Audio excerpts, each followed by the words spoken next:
Assalamu alaikum, everyone. It's been a while since I posted on this channel. I'm going to try to be a bit better about that. I wanted to share with you the recording from yesterday's halaqah.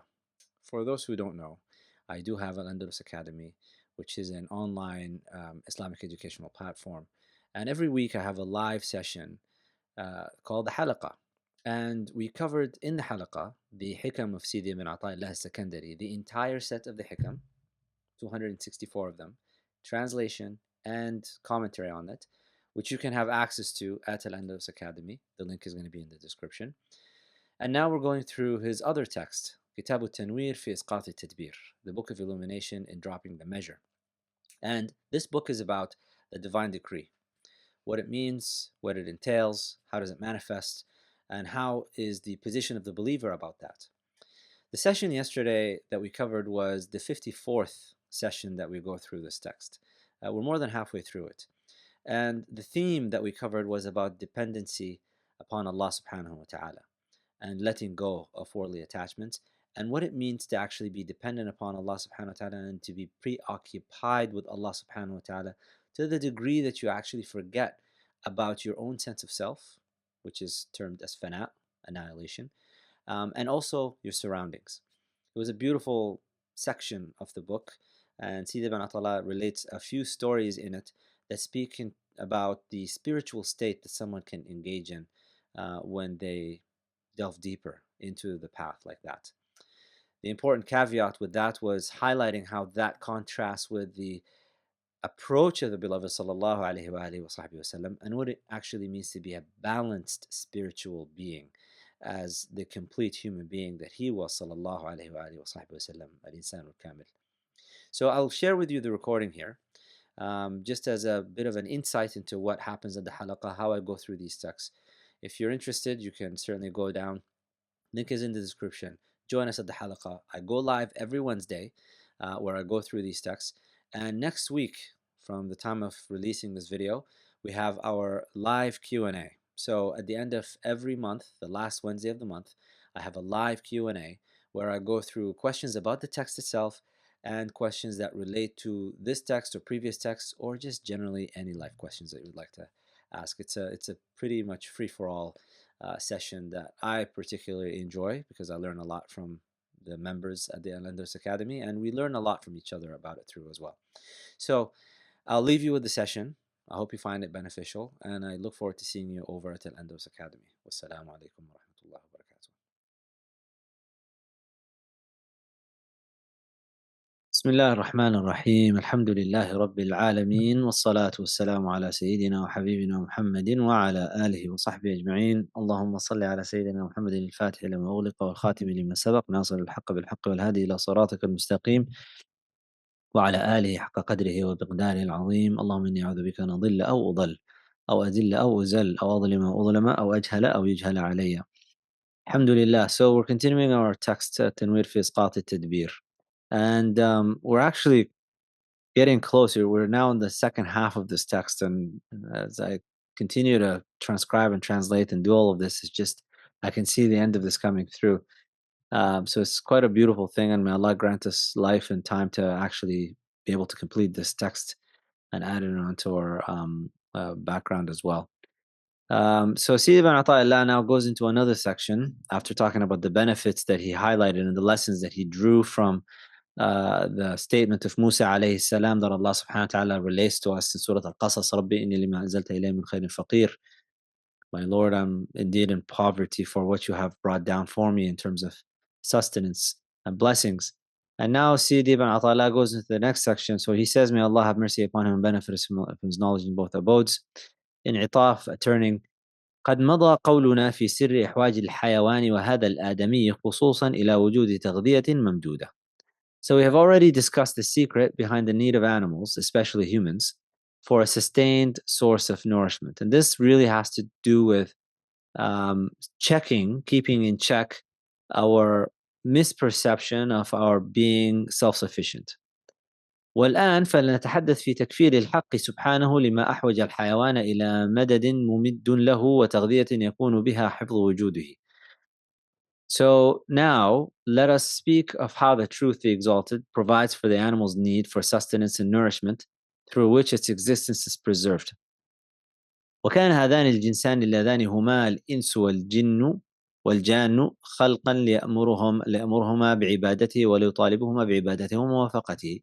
These two species, and he's speaking here about humans and jinn, were created to be commanded to worship and to be required to obey him. فقال سبحانه وما خلقت الإنس والجن إلا ليعبدون ما أريد منهم من رزق وما أريد أن يطعمون إن الله هو الرزاق ذو القوة المتين. And I did not create the jinn and mankind except to worship me. I do not want from them any provision, nor do I want them to feed me. Indeed, it is Allah who is the continual provider, the firm possessor of strength. فبين سبحانه أنه إنما خلق هذين الجنسين لعبادته أي ليأمرهم بها. So I guess this is a trigger warning for those who find this a little bit difficult. Because of the time in which Sidi ibn Ata'illah was living, slavery was the norm. It was part of the economic system that was running, and it was part of the social fabric that people had slaves that they basically bought and sold. And this is not the same as watching Roots, the American version of chattel slavery, but you can think of it as it's almost like servants. There's really a better way to look at this. But these are servants who are living with their masters. They cannot leave and go anywhere else.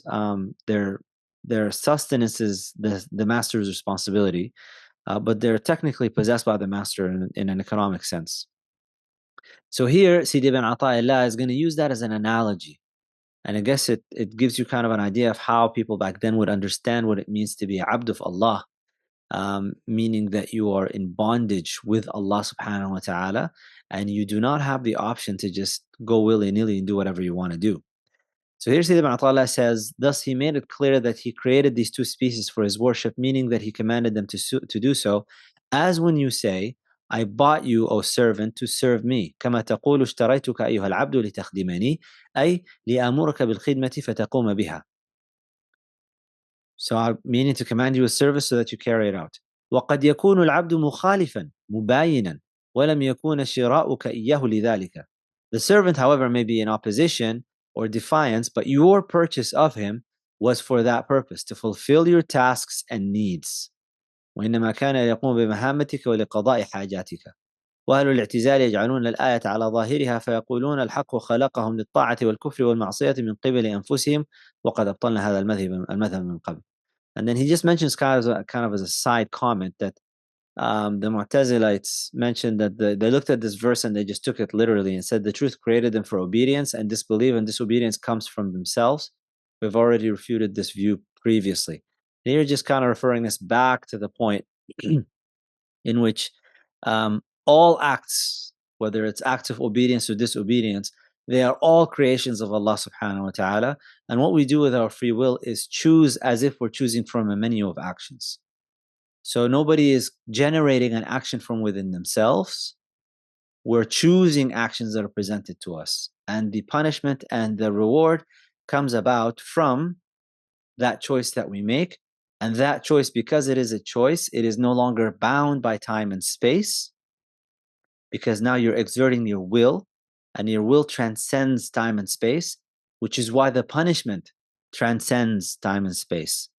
So one would ask, why is an act that is limited in time recompensed with a punishment that is unlimited in time? And likewise, an act of obedience, limited in time, given a recompense of paradise, the garden, that is unlimited in time. That's because it was the will that was being rewarded or punished for. It is not the act itself. So it just kind of makes it a side comment of that. But generally here, what we're talking about is that Allah subhanahu wa ta'ala did not create us so that we can obey ourselves. He did not create us so that we can go and do whatever we want to do. He created us so that we worship Him, and then He gave us the guidelines for that worship and what it's about. And then he continues on to say here, وفي تبيين سر الخلق والإيجاد إعلام للعباد وتنبيه لماذا خلقوا كي لا يجهلوا مراد الله فيهم فيضلوا عن سبيل الهداية ويهمل وجود الرعاية. And in clarifying the secret of creation and existence, there is an announcement to the servants and a reminder of why they were created, so they do not remain ignorant of God's intent for them and thus stray from the path of guidance and neglect the existence of care. And so he mentions here something about 4 angels. وَقَدْ جَاءَنَا أَرْبَعَةً مِنَ الْمَلَائِكَةِ يَتَجَاوَبُونَ فِي كُلِّ يَوْمٍ. Every day, these 4 angels have this conversation back and forth with each other.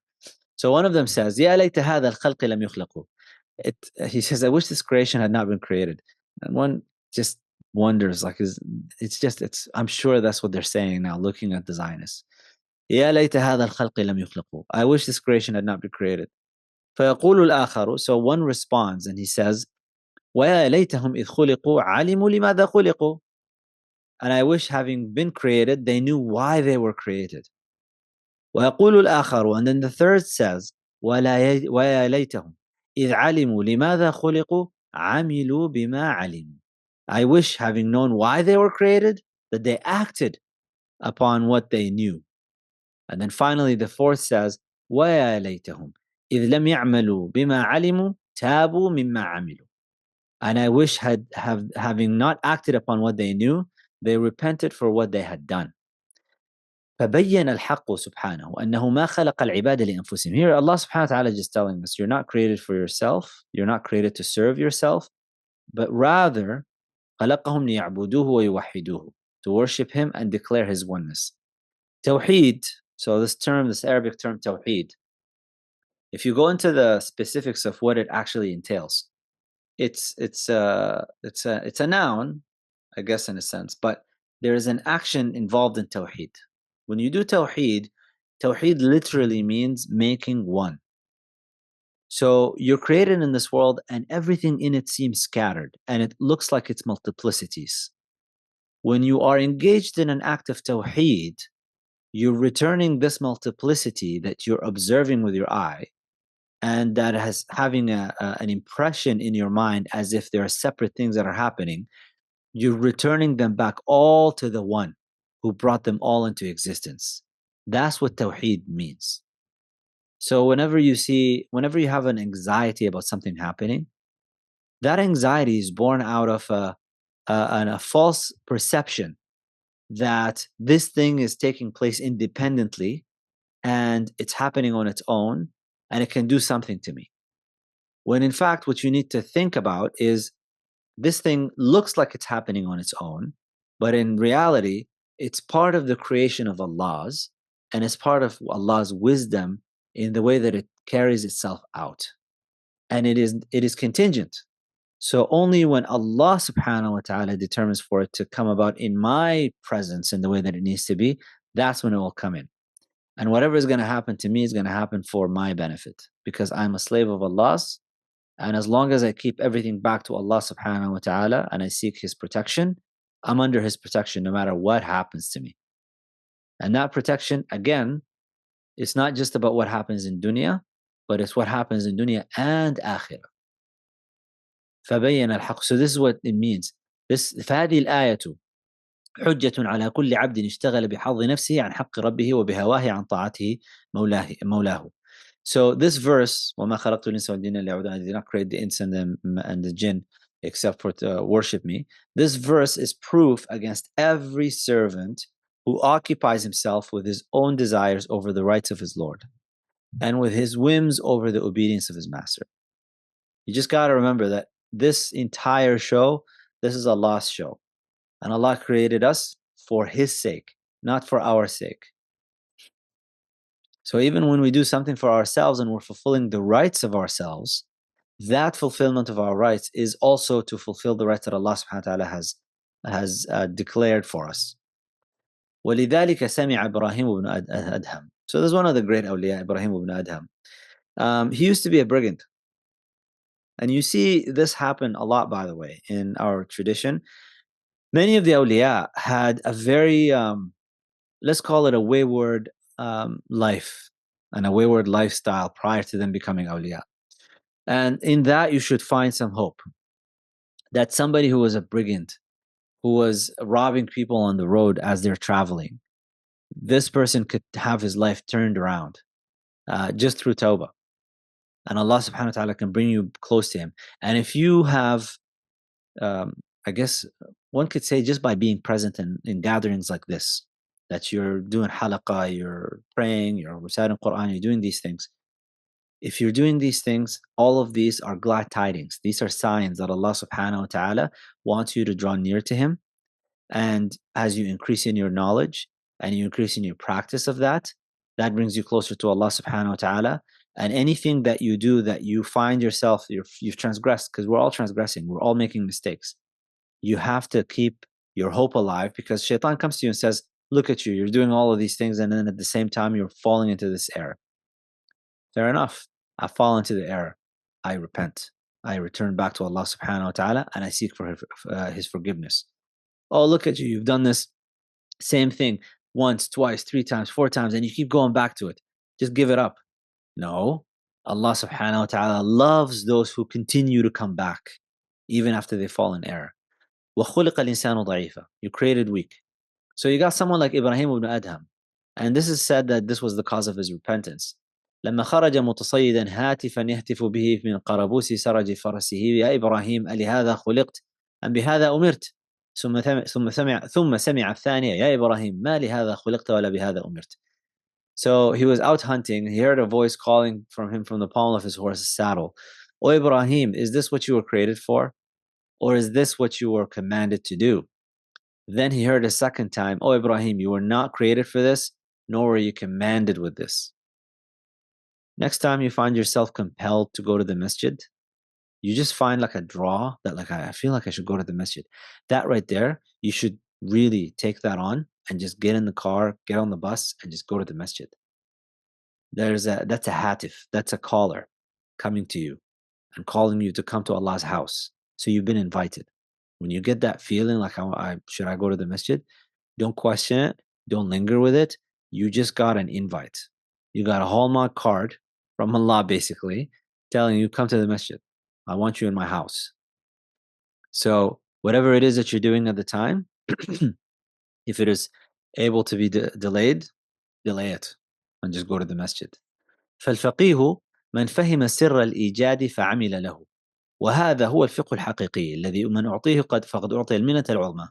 Thus, the true person of understanding, faqih, fiqh, by the way, a faqih is the name that the Arabs used to give to the camel that was able to distinguish between the she camels, which one was pregnant and which one wasn't.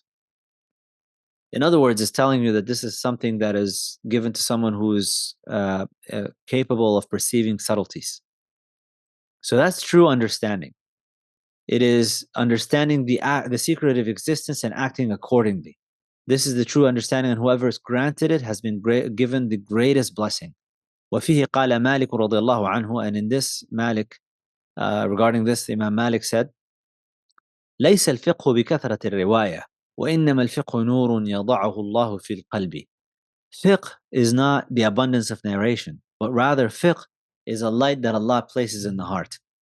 It's not, you could memorize the books of hadith, you could memorize the entire Quran, you could have all of the knowledge, you can do all of this, you can study aqidah and fiqh and tafsir and whatnot, and you can recite a lot of things to people, and you can sit there and just give a lot of information. But if you don't understand the essence of existence and what its reality is, and if you're continuing to pursue the dunya like dogs panting, chasing after prey, you haven't gotten fiqh. You just have knowledge. I mean, there's plenty of non-Muslims in the Near Eastern and Middle Eastern schools of study in universities who have PhDs in tafsir. They're atheists. That's not understanding. That's not even knowledge. We don't even call it knowledge. You just have a set of information in that brain of yours, but it hasn't transformed you. وسمعت شيخنا أبا العباس رضي الله عنه يقول الفقيه من انفقأ الحجاب عن عيني قلبه. So Abu al-Abbas al-Mursi, Abu al-Abbas Mursi says, the true person of understanding is the one whose heart's eyes have been opened. And so whoever understands from Allah the secret of creation, then He created him only for His obedience and service. This understanding leads him to renounce the world and turn towards the hereafter, neglecting his personal desires and occupying himself with the rights of the Master, reflecting on the hereafter and preparing for it.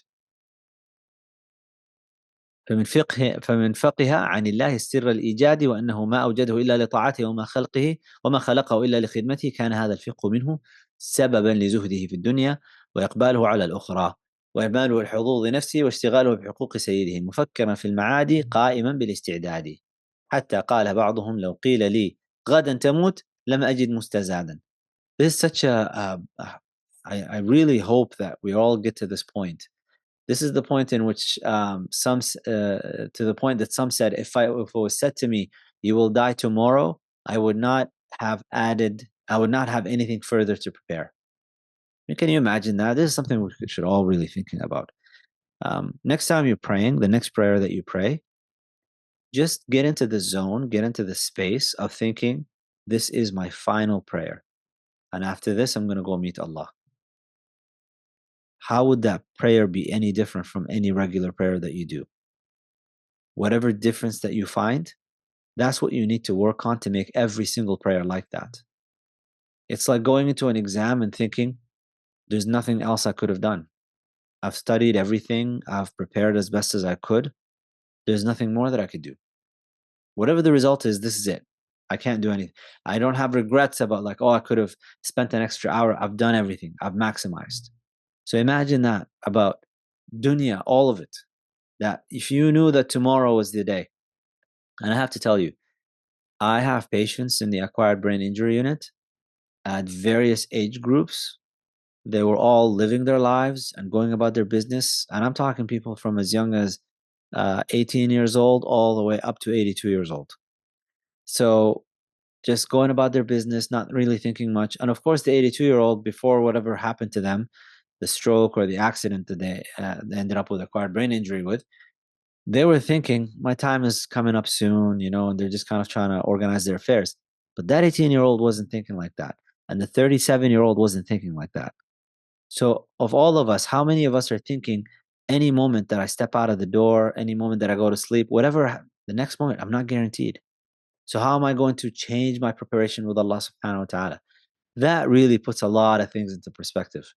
So whatever anxiety you have about whatever it is that you've got going on in your life, all of a sudden, it doesn't matter. وقال بعضهم وقد قالت له أمه يا بني ما لك لا تأكل الخبز، فقال بين مضغ الخبز وأكل الفتيت قراءة 50 آية. So another has said when his mother asked him, my son, why do you not eat bread? He replied, between chewing bread and eating crumbled food, I could recite 50 verses. Now I should mention, by the way, as we go through this, the next couple of slides, Imam al-Ghazali in his text, and I've mentioned this before, in Babu Kasr al-Shahwatain, the chapter of breaking the two desires, he relates a number of stories about people in terms of their fasting and their abstinence from food, and how they basically dealt with that. And towards the end of the chapter, Imam al-Ghazali says, we've related these stories to get people towards the middle. These are extreme stories by specific people, not for you to take them as necessarily this is what I need to be like, but it is to give you an idea of what one could get to, and also the state that these people get into, spiritually speaking, at times of their worship, is such that it makes them absent from everything in the world.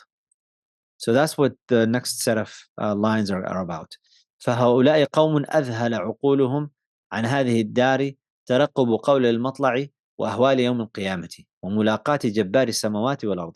These are people whose minds have been distracted from this world by their anticipation of the divine call, the terrors of the day of judgment, and meeting the Almighty, the Lord of the heavens and the earth.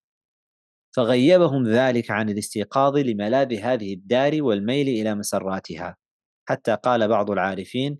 So he says this preoccupied them from awakening to the pleasures of this world and inclining towards its delights, to the point that one of the knowers said, دخلت على بعض المشايخ بالمغرب في دائرة. So I once entered upon a sheikh in Morocco who was within a circle. فقمت لأملأ ماء للوضوء. I rose to fill water for ablution, and the sheikh rose to fill it for me. فقام الشيخ ليملأ عني فأبيت فأبى إلا أن يملأ وأمسك طرف الحبل بيده وفي الدار عند البئر شجرة زيتون قد خيمت على هذه الدار. So I refused, but he insisted on filling it, holding the end of the rope in his hand. In the house near the well, there was an olive tree that shaded the entire house. فقلت له يا سيدي لم لا تربط طرف هذا الحبل لهذه الشجرة. So there's a tree there. He could have tied the vessel, the rope to the tree, and then it would be much easier, and you wouldn't need two people to do this. So the man said to the sheikh, he said, "Oh my master, why don't you tie the end of the rope to that tree?" قال أوها هنا شجرة إني في هذا الدار 60 عاما لم أعرف أن في هذه الدار شجرة. He replied, is there a tree here? I've been in this house for 60 years and I did not know that there was a tree here. This man is sitting in dhikr all the time and he's with Allah all the time. That's the spiritual state that he's in, that everything around him becomes incidental and unnoticeable. He can't really tell. So he maintains his body's strength through, sustenance, whatever comes his way. He makes his wudu, but he's so absent from the surroundings because he's in a state of la ilaha illallah all the time. That's what fana is.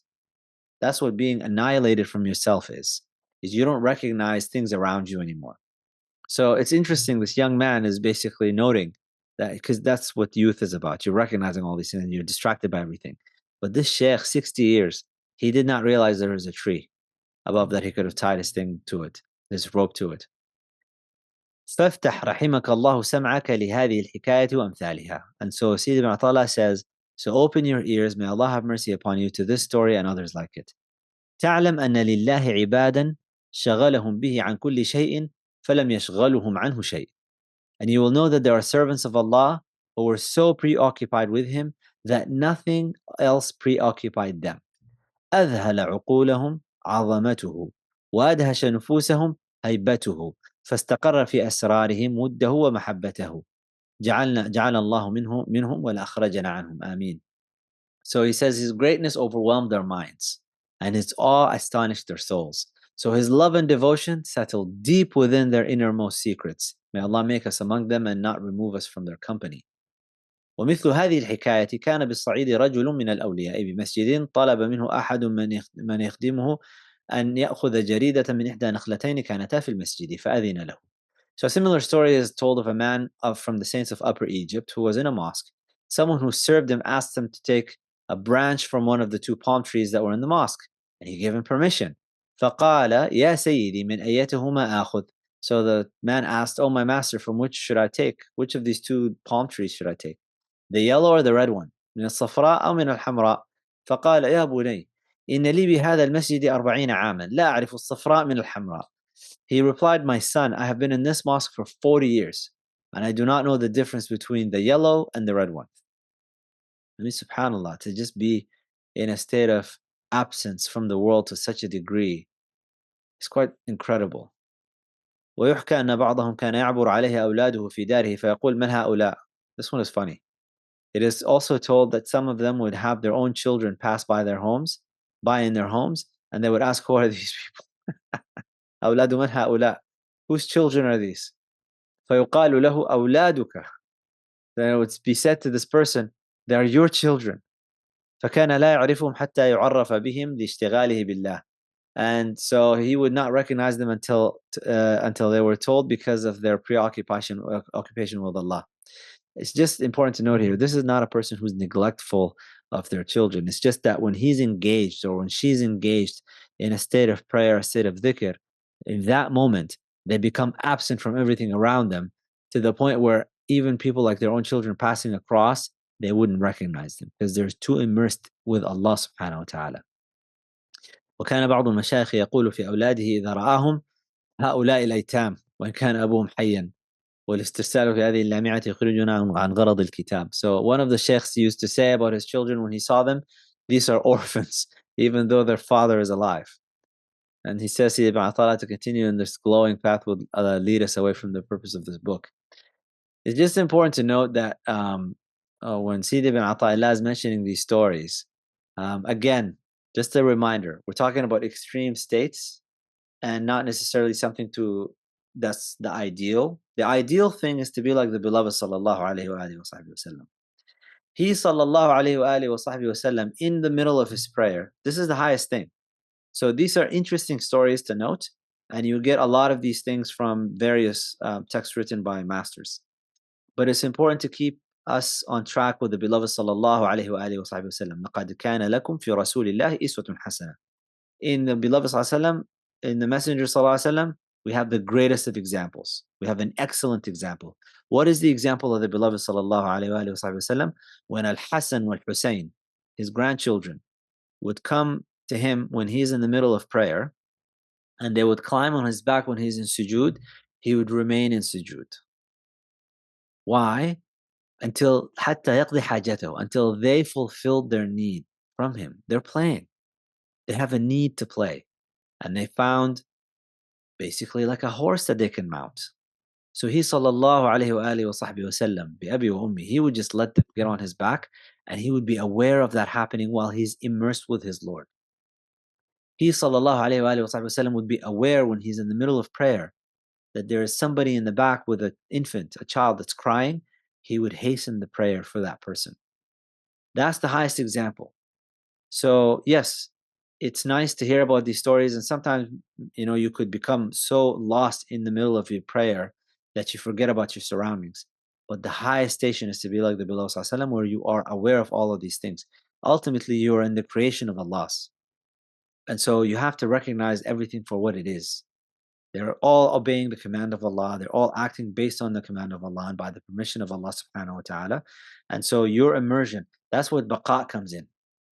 Fana, annihilation is the loss of awareness of the self, but baqa is the return back to the self with awareness of Allah subhanahu wa ta'ala and becoming sustained through Allah subhanahu wa ta'ala and seeing everything as a sign of Allah subhanahu wa ta'ala and being present with everything as it happens because it is a sign from Allah subhanahu wa ta'ala. Walhamdulillahi Rabbil Alameen.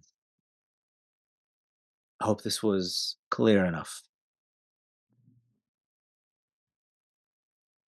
By the way, next week we will be having our, is it next week? Should be next week. Next week we'll be having our, the Q&A, the general Q&A. I'm just going to confirm that it is the one that I wanted. Yes, because next week will be the 25th, and so that's the last Wednesday of the month. So next week will be the general Q&A where we'll go through everything, inshallah, based from this text or from anything else that you would want.